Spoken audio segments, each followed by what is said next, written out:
I really didn't talk to a lot of people, but when I got there, it really allowed me to experience different types of people, not just people from my own community. And those interactions really helped mold who I am today. So in that space, I learned to feel to belong.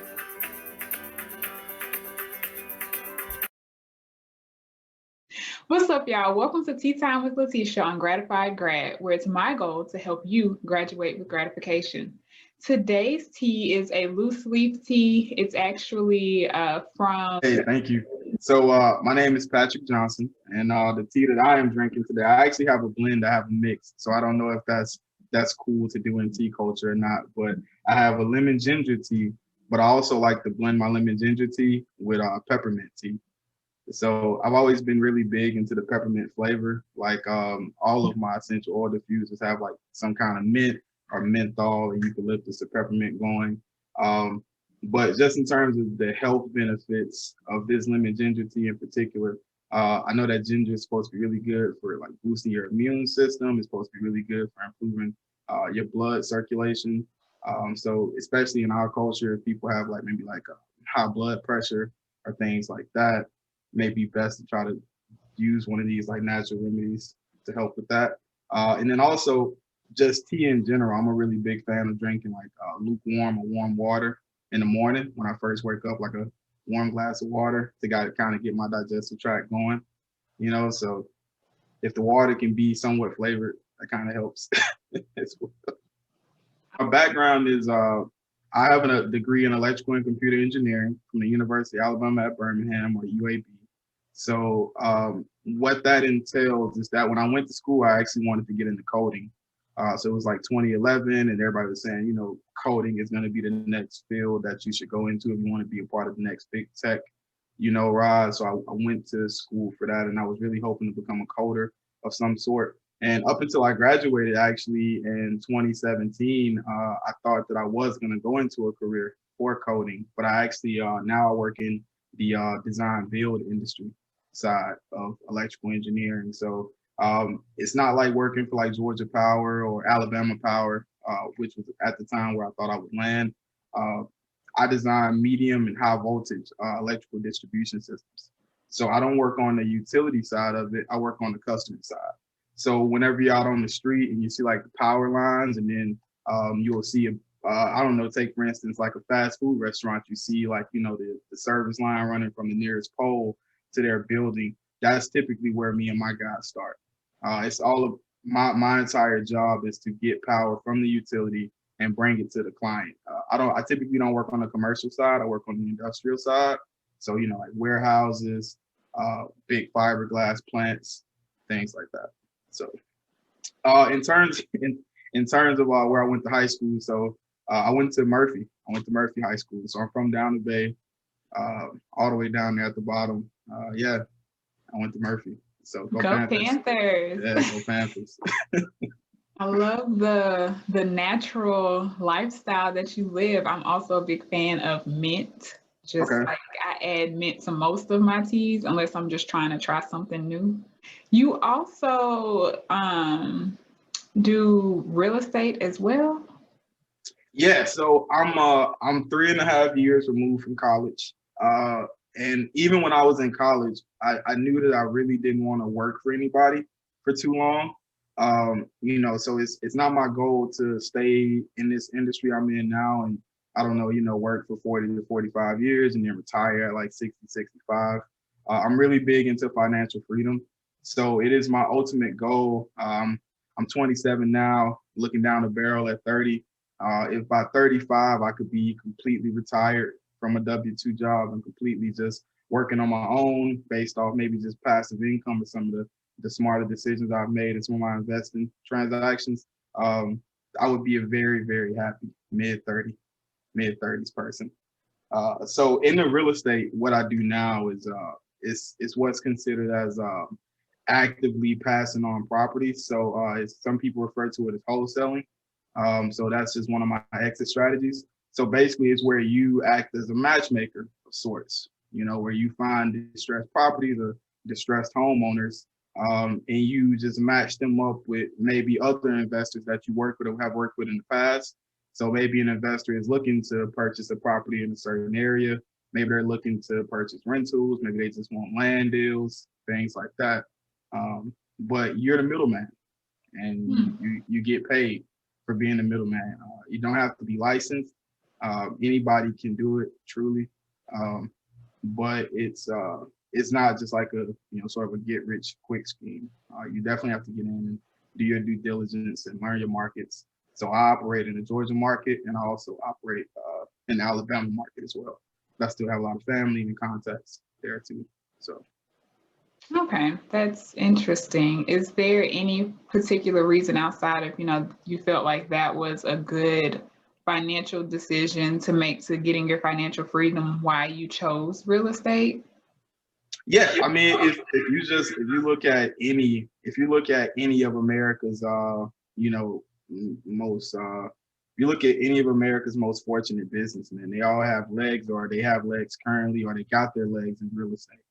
So when you're talking about building generational wealth, not just for being wealthy for yourself in this time and moment in some material fashion, if you want to completely change the stars for your entire line, I don't know many other ways to do that than real estate. If when my future children turn, 14 to 15, instead of gifting them with cars because they just managed to get the permit somehow, if I can gift them with a home or two, something that's going to generate them passive income to where when they're waking up in the morning, they've already got $800 to $2,000 in rent sitting in their bank accounts. I'd be very happy with that decision. So right now I'm just in the phase of building capital. So I can go out and start to purchase rentals of my own, single family homes, multi-family homes, and things like that. And also I just want to be in a position to help people as well. So when I was coming up, I knew of people who considered themselves real estate investors, but they didn't necessarily make money from the properties that they owned. They would have family members, they would have friends, they would have less fortunate people that they were familiar with staying in their properties, and they wouldn't be collecting rent from them. They would just be providing these people with spaces to where, they can go out and, have a chance to actually build something without being, hampered by the biggest thing that ties all of us down, which is rent or mortgage payment. So. Right. Or the student loans ties is all down too, but. Right. So it's a common thing that's talked about. I do a lot of diversity and inclusion work, and what is it like being a woman in science? And for you particularly being in engineering, I imagine that is a white male dominated field. Yes, it is. Very much so. I'm taking a step away from the topic of, what is it like being a woman in engineering, but what is it like being a Black male in engineering? Or did you not even let that sit on your brain and phase you? Well, so interesting for me, I really do believe in the idea that every stop you make along the way prepares you for what's next. So when I was in college, sophomore year and up till I graduated, I worked at a gym in one of the most wealthy areas in all of Alabama. So in Alabama, you have like your Ross Bridges, you have your Hoovers, you have your Mountain Brooks. All of these are located, pretty closely to Birmingham on the outskirts. I worked in a place called Vestavia Hills, and Vestavia Hills was old money, like old money. When I first got there, I worked as a sales consultant. And in that role, it allowed me to open up. I used to be really, really introverted. I really didn't talk to a lot of people. But when I got there, it really allowed me to experience different types of people, not just people from my own community. And those interactions really helped mold who I am today. So in that space, I learned to feel to belong. And I know that sounds pretty bad, but when you haven't had any exposure to that type of, to those type of people, you feel odd, like you feel weird in a room with people that are worth millions of dollars, and all you have is your '03 Honda out in the parking lot. So to get back to your question, that prepared me for the role that I'm in now, because that was a full-time job. It was in corporate America. So once I got to my role now, and just like in the office that I work in, there are two other out of our office of 60 people. there are two other, Black males there, and one of them's not an engineer. So I guess there are only two Black male engineers. And you feel out of place at first, but I've learned to not let things like that bother me. I don't notice it. And then just based off of my look, I get a lot of weird looks from people who don't know me initially. Then they get to know me. There's sort of this weird thing like, okay, he's cool, he's all right, he can be trusted. But when you first walk into a workplace that people aren't familiar with you in, you have long locks and you have low eyes, they're like, man, this guy was blazing in the elevator. I want to revisit a phrase that you just said that really just stuck out to me. You were just like, you have to get to a place where you feel like you belong. Yeah. So, and I was just referring to my old job. So I just remember being there, and for 2 to 3 years, I was the only Black person. I mean, not just only Black male, like I was the only Black person that worked there. And then they would bring in other Black people who, they would be there for maybe a week, 2 weeks, 3 weeks, maybe a month at most. And then they would realize these people bougie, these people got really weird restrictions, really weird rules, and they would be out. So it ended up sort of making me feel as if like I was the person that was trying to assimilate when I was just trying to get by, But I think that it's a very key skill, being able to adapt. So I'm at a point in my life now where I feel like no matter what room I walk into, whether it's a boardroom, whether it's a courtroom, whether it's a a lounge, whether it's a bar, whether it's anything, I have that ability to be able to assess the situation, assess the culture of the room, and just, sort of be myself. I always try to be myself, but there are different parts of me that everybody gets, So when I go home to Mobile and, and I'm having fun with my family and friends in Mobile, I'm going to talk about things that I know that we have mutual interest in. I'm not going to, burden them with talk about what I do on my 40-hour week engineering job. That's boring. It's boring to me, so I know it's going to be boring to them. That is really great. I love that. And I feel like that is a skill that I hope every Black person who goes into higher education and are in these places where they're the only one or they're one of 5, that they come to be comfortable in themselves, like you said, regardless of whatever setting they're stepping into. Yeah, I mean, it's not about changing at all, who you are. It's just about being able to move in different spaces, being able to move in different spaces, being able to move in different groups, just blending in until you don't need to blend in anymore, blending in until you get to a point where people have to come into the room and try to blend in with you, or people have to try to come in and cater to you. I'm not quite there yet, but that is the goal. That's a very nice goal. Yeah, for sure. Actually, I was just thinking like a more diverse world or more diverse settings, it makes it easier for the next people to come in and be able not won't have to work as hard to be themselves and to navigate those types of situations. But it's and I live in Atlanta. I live and I work in Midtown Atlanta. So, here in a place like this, in the metropolitan area where you have a lot of young Black professionals here, it's sort of a norm type thing. So, it's not weird. It's not weird when you go in certain spaces here. But I know that there are other places, like I almost took a job in Huntsville before I took this position.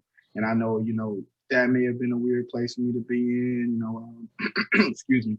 I was fielding interviews from shipyards in Newport News, Virginia, and I know that may also be a bit of a not so diverse place. So being in Atlanta has definitely made it a bit easier, So. Mm-hmm. And it's funny how those thoughts sort of evolve with age, because you know, I said the thing about how, you know, I always try to be the hardest working person in the room, but as I'm getting older, I'm starting to be more of the mindset of work smarter, not harder. You know, so it's you know, while you have the youth, use it. You know, benefit from it. You know, if you can work 65 to 70 hours in a week, do it. You know, if you can work 80 hours in a week, do it. I've done it. But you know, you don't want to always be doing it. You don't want to be doing that, you know, upwards into your 40s and your 50s. You know, I worked on a prison job about a year and a half ago, and we found out about it in like November, and they needed everything done in like December. It was multi-million-dollar jobs my firm had managed to acquire. Now, like, okay, guys, you know, from November 12th to, you know, December 26th, we don't care what you do. We just need you to get it done. And we would be in the office from 7 a.m. to, I don't know, 4 a.m. the next morning.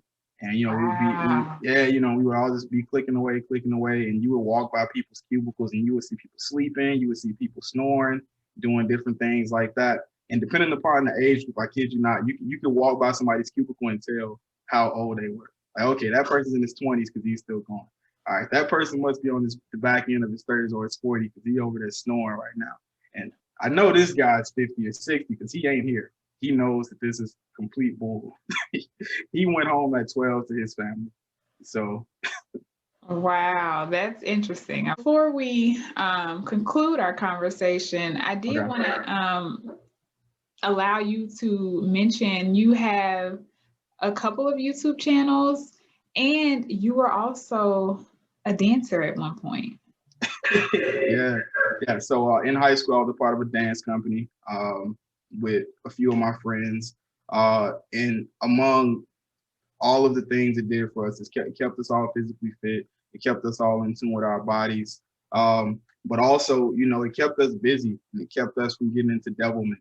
That's what my grandmother's. I think that's why my grandmother was so okay with us doing all of the traveling and all the things we did and being out late nights, because it kept us busy. It gave us something to sort of put our minds towards.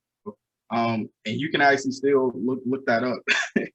Our videos are still up on YouTube. YouTube I'll be sometimes. sure to tag and put a link to one of your videos. Yeah, it's always good to be humbled, and that keeps us all humble. And then on my personal side, you know, I do have a real estate YouTube. I'm trying to get started back up. We also have a movie review channel that I do. I'm really big into the film industry, so you know, movies, television, different aspects of how that industry works.